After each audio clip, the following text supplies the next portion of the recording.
Hey, friends, and welcome back to another story time with Tally Ray. I realized on my last episode I had was my pilot episode, so there were a few things I'm going to do different. One of them is I had to start a new Minecraft world because I recorded all of that on April Fool's Day. And guess what? Minecraft has April Fool's joke, so I can't even get back into that world I played in, which totally makes sense. So yeah, and I also used my Nifty Natty handle, which is for something else I use. So for this, I am Tally Ray, which is also more accurate.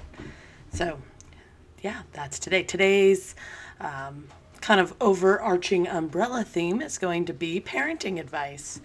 I have 3 kids myself, so I have some experience with children. I also have been teaching in different areas since I was probably going into the 6th grade. Yes, I taught second graders when I was going into the 6th grade. Good times, but I've always had a heart for education. And yeah, so a lot of my expertise comes from that, also comes from working with various ages from 0 all the way up to 23, honestly, working in psychiatric residential. So I'm excited. Excuse me. I'm excited for today's episode. So let's get to it. Our first situation today comes from the Reddit parenting section, and it's for children 4 through 9 years old, and it says, Need parenting advice. Before I get into this, please note this is a lot of the advice I give would be things I would do with my own kids. Sometimes I might say, hey, if this isn't your kid, maybe address it like this. But in no way am I judging the parent for what they're doing. They're doing the best they can. This is just my take on it. So, that being said, let's go. My son, 9, loves eating. It's okay, but it's getting to the point where whenever we go to family brunches, friend hangouts, things like that, he asks for a bite from everyone's food. And when no one gives him a bite, he cries on the floor, mostly because he's becoming obsessed with good food and desserts. I have told him to be polite numerous times, yet it's not working. How do I incorporate the polite approach to food and control his cravings? Please help. The first thing I think of is, oh my gosh, how did it get to this point? I have a 3-year-old and she's our only girl and it never fails. She's a little mooch. She goes up to people and goes, "I some? I have some?" And yes, when somebody says no, she'll throw a fit. Or she'll cry. She doesn't necessarily throw a fit, but it's a good teaching moment to be like, hey, it's okay that they said no. That's not going to change the outcome. I say that to my kids a lot, especially right now that we're going through our 3-year-old phase. I say no. She cries. I just say, you can cry. That's not going to change the outcome. But in this case, your child is 9. I have a 10-year-old. So he's not far off from that age. And I read this and I was like, I know what I'd want to say, but to be constructive, it feels like your child's a little spoiled, like he's gotten everything he's wanted and he hasn't heard the word no.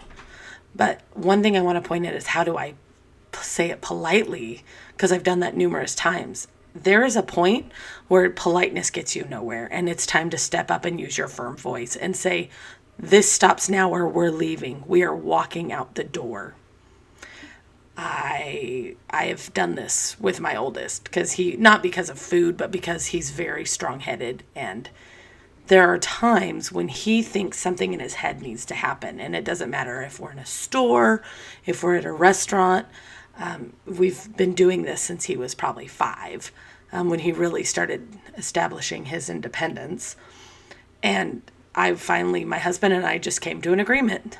If this happens, one of us will leave. If it's at a restaurant, I will tell him, you and I will walk out to the car if this continues, and we will sit there and we will eat our food when we get home. And yeah, that takes it away from me or my husband, whoever sits out in the car with him. But normally, once he calms down, we give him a chance to come back and see if he can handle himself. But there have been times we've just left a restaurant like with all of our family, because it just wasn't working. And you have to put those boundaries in place. I love what one of the commenters said. Can I be blunt? I'd set clear boundaries and stick to it. Absolutely. And I wouldn't just set those boundaries when you get there. Talk about it in the car on the way there. Talk about it before you even leave the house. Hey, we want to do this. And if it doesn't get better, stop taking him out to restaurants. If he's and then when he asks, why don't I get to go out anymore? My kids asked that once. Why don't we go out to dinner much anymore? Because y'all can't handle yourself in the restaurant. So that was, and they're like, oh. And now we've tried a couple more times. They're doing much better. And my kids are not unruly by any means. It's just I'm a stricter parent. I'm 40 something, and I have my oldest is 10, my youngest is 3.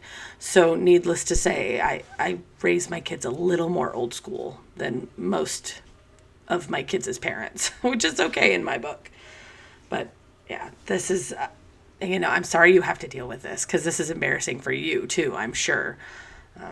One of the things I love, I hear people say, oh, gentle parenting, gentle parenting. I've only seen one person, and it's my cousin's wife, and she is the most amazing gentle parenter, but she's a gentle person. To gentle parent, you need to be a gentle person, and you have to have kids that are gentle. I don't have that. I have one. That's pretty gentle, but I have one that's very strong-willed, and then one that's kind of in between. So I do the gentle parenting thing up to 3 times, and then I get firm. And then if I have to yell, it's because I've repeated myself 5 times, and I let them know after I yell. I say, do I have to yell for you to hear me? Because I literally just asked you 3 or 4 times. So it's gotten better in our world. But yeah, so that's the advice I have for that. Let's see if there's any other comments. Someone said, just once hire a babysitter and tell him why he's staying home. Yeah, I would do that. Someone else said, no more eating out. Yep. Let's see. So would it be mean if I'd spank him? No. Well, he is 9. I don't know. We stopped doing that by the time our kiddo was 9 because it was not effective. That's just case by case based. But so that one made me giggle, although people didn't. That one got a couple down votes, but it made me giggle. But yep, definitely set the boundaries and stick to it. Hold to that boundary. We're parents. We do the best we can. This next story is a mom. I'm assuming it's a mom, but it could be a dad. It says, I don't know how to start this conversation. I'm guessing it's a mom. She's looking for advice. So I've got a friend who I met about 1.5 years ago. Our boys are around the same age, 2.5 years old. However, the last couple times her boy was pushing my little one, hitting him and pulling his hair. When this happened the first time, she called it rough play and didn't say anything about it. So I just told them I had to do a couple things, and they awkwardly left. A couple of days ago, we went over to their house for a play date, and the first hour went fine. Then my little one started playing with a toy that I guess her son wasn't happy about. He then snatched it out of my little one's hand, he wasn't playing with it before, and said, mine, and then hit my little one on his head. She only told him, no hitting, but he did it again. And then, just as we were about to leave, my little one told me he wanted to go home, and I don't blame him. Her son was pushing my little one into the door and was pushing his head in it. She didn't say or do anything. I'm planning on breaking the friendship because of her son's behavior and her lack of redirecting. How would you say anything without offending the parent? As a preschool teacher, a lot of times we had to address this with parents and talk to them about it. And most of the time, the parents, kids will be kids. And at 2.5 years old, I understand the psychology behind it. Some kids can talk in full sentences at 2.5 years old. My oldest could. Most 2.5-year-olds are still learning how to communicate, and this might be his way of communicating. But at the same time, you as a parent don't want your child to think this is okay. I think for you to just plan on breaking off the friendship right away might be too soon. If you're not comfortable with it, if you don't even like the person, if you're just looking for an excuse, then yeah, break it off. But if you genuinely like this person and you've developed a friendship with them, you should be able to speak into their lives a little bit. Even if it just starts with you redirecting their child, but in a positive light. So you see them hitting, oh, remember, our hands are for helping, our hands are for hugs, our hands are for high fives. They're not for hitting. I wouldn't just say no hitting, because you can do that as the other child's parent, and you can set the example, or you talk to your child. Okay, remember, when we're frustrated, we use our words, where or you stop the behavior and say, obviously they took it away. You can talk to the little guy and say, hey, I don't think he was done with it yet, give it back, and ask, can I have it when you're done? There are so many different ways to actually address it with the mom. I would just start with a pretty baseline, non-accusatory, hey, I notice when our kids get together, they're having a hard time communicating, or make it pretty simple. But my little guy doesn't like it when he gets toys taken from him. Is there a way we can work together to keep an eye on that and give them the words they might need? Or make it a team effort, not just your kid's a piece of crud, because that's not the case at all.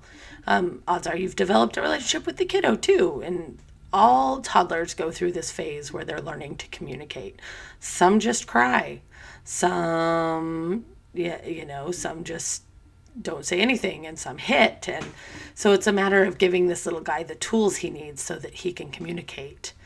And that would be, and yes, that is on the parent, it is not on you. But if you could be help, that's always a good thing. So I would look into that.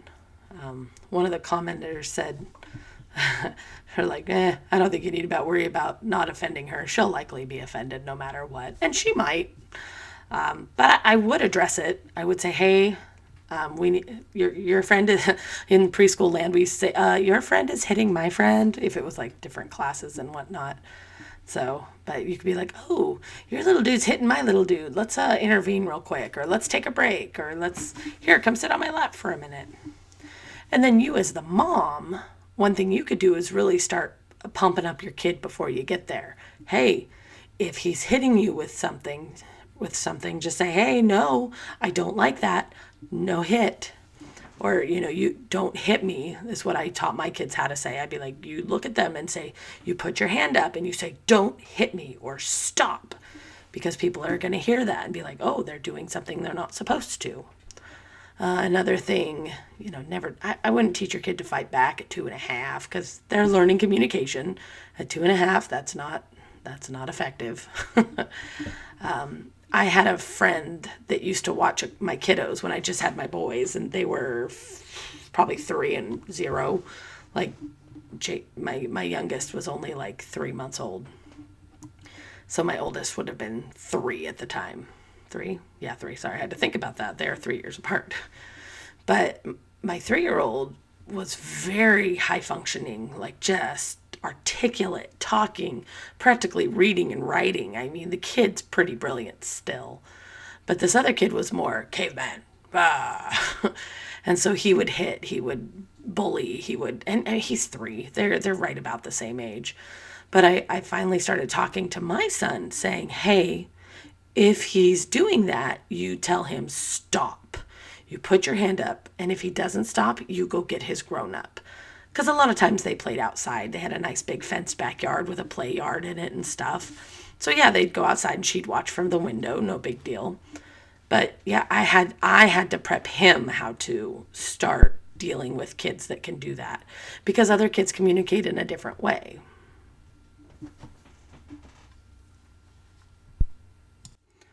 The next story is very similar to the last one about hitting. And this one says how to handle the hitting. And this comes from a first-time mom. And she says, our toddler is 18 months and has resorted to hitting. Sometimes they hit our dog, sometimes me or my husband. We are trying to teach them gentle, especially when interacting with the dog, but it always resorts in them hitting. We've tried everything from simply teaching them no, gentle, all the way to trying to ignore the behavior. Sometimes it seems like they are trying to get a reaction out of my husband and I, hence us trying to ignore it. But nothing seems to help. Is this just a phase, or is there a way to discipline? Please, no judgment here. We are genuinely trying our best, but nothing seems to work. Thanks in advance for any advice. My first bit of advice is going to be whatever you choose to do, be consistent with it. Always keep the consistency. Honestly, yes, it's probably a phase. At 18 months, it's the same with the 2.5-year-old. They're learning to communicate. And sometimes hitting gets a reaction because they're trying to get your attention. So a lot of times when my kids went through that phase, I'd be like, oh, I'm sorry, I don't understand that. Can you please use your words? Or if they, with whatever words they had at the time, my oldest obviously had them all. My middle had none because he didn't talk forever because his older brother did all the talking for him. Things I would say when I see the hitting, oh, no, thank you. No, thank you. We use soft hands. Or no, thank you. Our hands are for high fives and hugs. And especially with the dog, when you're teaching them gentle, are you showing them gentle or are you just saying it? I know with my kiddos, like when they'd hit, would be like, oh, no, thank you, gentle. And then I would take their hand and like rub it on my arm, like gentle, like show them what gentle is. And, if they're having a hard time, you can put them in a quote unquote time out. I laugh when I say timeout because I have not called it timeout in a long time. We call it taking a break. When I worked in preschool land, like I was young. I mean, I was probably 21, 22. So over 20 years ago, let's just put it that way.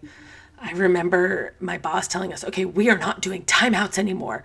And we all freaked out because we're like, that's literally our only discipline we have other than like keeping a boundary, like our not boundaries, our schedule, because that's a discipline in and of itself, is having an outline, having a schedule, being consistent with it. Consistency is key. You will hear me say that a lot when giving advice. Be consistent. But I remember when they were like, no more timeouts, and we were like, oh my gosh, what do we do? And then it dawned on us that it wasn't necessarily we couldn't do timeouts. We just couldn't call them timeouts. And we couldn't like go sit them in a chair because really they're only with us for, they were with us all day. But, we're not the parent. We shouldn't be having to do these major disciplinary actions.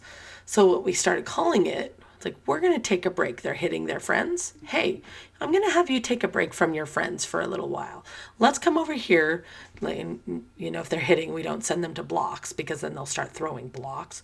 Let's come over here to the music section and let's play by yourself for a little bit and see when I can see you can play by yourself safely, you can play with your friends safely. And you might have to do something like that with the dog. Oh, I see you're hurting the dog. We're going to have to walk away from the dog for a little while. And you just have to be matter of fact and don't feed into it. If they throw a fit, they throw a fit. Just if they're throwing a fit, just say, okay, let me know when you're done. I'll still be here. We can talk. But at 18 months, it's your job to make them know that that's not okay and show them what they can do. Because if you say just no hitting, all they're going to hear is hitting. So I like how you said no, and then you say gentle because you're saying, no, they can't do that. And then you're giving them something they can do. And that's why when I see kids hitting or whatnot, even if it's not mine, I go, oh, hey, friend, we don't use our hands for hitting. We use them for high fives and helping. I try to make it all H's. You'll hear that a lot. I came up with one that was pretty brilliant one day, and I still to this day can't remember what it was. So when I think about it, I'll report back. But until then, yeah, just stay consistent, but you're doing a good job. The last story I want to read today is about the correct way to respond to a mentally handicapped child bothering or scaring your child. I think this one will be a good reminder about other people in the world with, and I heard the phrase once, they're differently abledness, because there are people out there that are different. I've grown up teaching my children that there are people out there whose brains work differently, and really trying to set the standard that it's okay that they're different. They're not better, they're not worse, they're just different, and that's okay. So I wanted to read this one so we could talk about that a little bit. Because sometimes we don't know what we don't know. We do the best we can. And sometimes there could be some other ways we could have handled it. So, my daughter is 2. We take her to swim in a baby pool, maximum of 3 feet deep at the deep end, at our family gym a few times a week. Last night, I took her, and there was a girl that looked to be about between 12 and 15 in the baby pool alone. She was behaving in a very childlike way, and it appeared she was nonverbal, as she didn't say any words but made chirping sounds instead. At first it was fine, and I said hello and encouraged my daughter to say hello when the girl came over. But she wouldn't back off and started shrieking louder and louder, closer and closer to my daughter, and my daughter, who was already very shy, started getting upset and asking to leave the pool. Even if we moved to a different part of the pool, the girl would follow and try to position herself right over my daughter. The girl then got a water squirter from somewhere and squirted me in the ear. I ignored it because I wasn't sure it was intentional. She then sprayed my head, and at this time got in my daughter's face. That was it for my daughter, and she started demanding we leave. The girl followed us into the locker room showers, where she continued to shriek in a cat-like way, and my daughter started crying and wouldn't let me set her down for any reason. I basically did nothing. I'm sure this girl is just lonely and trying to make friends, and she doesn't understand how she's making others feel. I didn't think it was fair to address her in any way, but my husband said I should have asked the gym to do something or asked her where her parent is and chastised them about it. I'm not sure either of those things are warranted, but he says, so you'll just let our daughter feel scared instead? I don't want my baby to be scared, but is it reasonable to ask a disabled child to stop what she's doing for our comfort? Or if it isn't physically hurting us? Maybe he's right, but what would you do? If it happens again to us, what should I do? This is fair. You've got a 2-year-old. You don't want them to be scared. But in turn, your child's only going to be scared if you're scared. Yes, this person probably is nonverbal, but you can still talk to them. You can still set boundaries.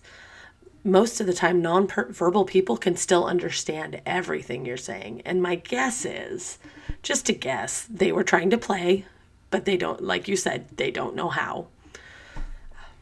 My question is, where was this person's grown-up or parent? After working in the psychiatric residential world, I learned never ask, what would your mom and dad say? Because sometimes these kids haven't seen their mom and dad in years. And so you just say, okay, where's your grown-up? So where is the person that's responsible for this person? Because normally, maybe they had to step out for something. Maybe they were in a class, but normally you wouldn't leave somebody like that alone because of this reason. They could have also seen the pool was closed and they know, okay, I don't know. I don't know why they were alone there to begin with, because I'm a little bit of a hover parent when it comes to pools. Even I'm sure when my kids get older, I'm going to be like, don't drown, don't choke, no dry drowning. I get like all these irrational fears. And okay, top comment says, a child who has such development issues shouldn't be left alone without supervision in a swimming pool just for their own safety. And I can't agree with that any less, because I'm like, no, why? Where was that? And you could have gotten a staff person and say, hey, don't know what's going on here. But the fact they followed you into the locker room, and yes, it can be uneasy. I have had the privilege of knowing a lot of people in this situation who were mentally like this. And so I have never had a point where I didn't know what to do, because I would use words. And honestly, you have to talk to them like they're a toddler, like a toddler that's not yours. Like, okay, hi, oh, I don't like that. Please don't do that. Or, oh, let's leave the water. Let's leave the water squirters, squirt the water, not our faces, or squirt over here, and give them clear boundaries. And you can even ask them, can you please back up a little? We're gonna go over here. You stay over there, And you can do that without being rude. And it is hard. Differences can be hard sometimes, but it's important for you to be strong for your child, But at the same time, they were following you, which could be a little scary. But as long as you just reassure your daughter, hey, they're just hanging out. They're trying to be friendly. They're just trying to be friendly. But I wouldn't do nothing. I would find a staff person. I would find the kiddo's adult, and I'd just talk to them. See what they're going through. Maybe their adult just needed a break, because we all need breaks as adults sometimes. There was an edit. It says, I appreciate everyone's perspective. I should have also considered the girls' safety as a point in favor of alerting gym staff, and shouldn't have taught my daughter that we just run and don't stand up for ourselves. I hope that I do much better in this if this situation presents again. Mama, you will. You will do better, because hindsight's 2020. This was definitely a learning moment. I can't even guarantee I know what I'd do in this situation, like in the moment. I probably would have talked to the person at least and ended up becoming friends with them, but that's just something I've always done. Because I treat them as preschoolers sometimes. Because sometimes you learn that they're very, very smart. It's just they don't have the verbal capacity to get it out. So, you did what you could do. And I hope next time that they have an adult with them. But all right. And that is all I have for that one. Okay, I think that is all I have for parenting advice today. I thought those were some pretty interesting stories. I hope you got a little bit out of it, or you just enjoyed reading it. I hope, you have your own thoughts. Hey, if you have your own thoughts on things you would have done in these situations, shoot them in the comments. Also, give me a like and subscribe if you want to hear more of these, if you want to hear different categories of stuff. Me personally, I like the Am I the Jerk type segments, just because I think they're hilarious half the time. Next time, I think we're going to talk about pettiness. And for me personally, I'm going to talk about my petty neighbor, because it's hilarious and I'm just cracking up. I have a neighbor that is not taking something well. Like, he's taking something extremely personal, and has nothing to do with me. So we'll talk about that next time, and the drama that is ensuing outside my front door, because I'm enjoying it. But I hope you all have a fabulous day and a wonderful time. Until next time, goodbye.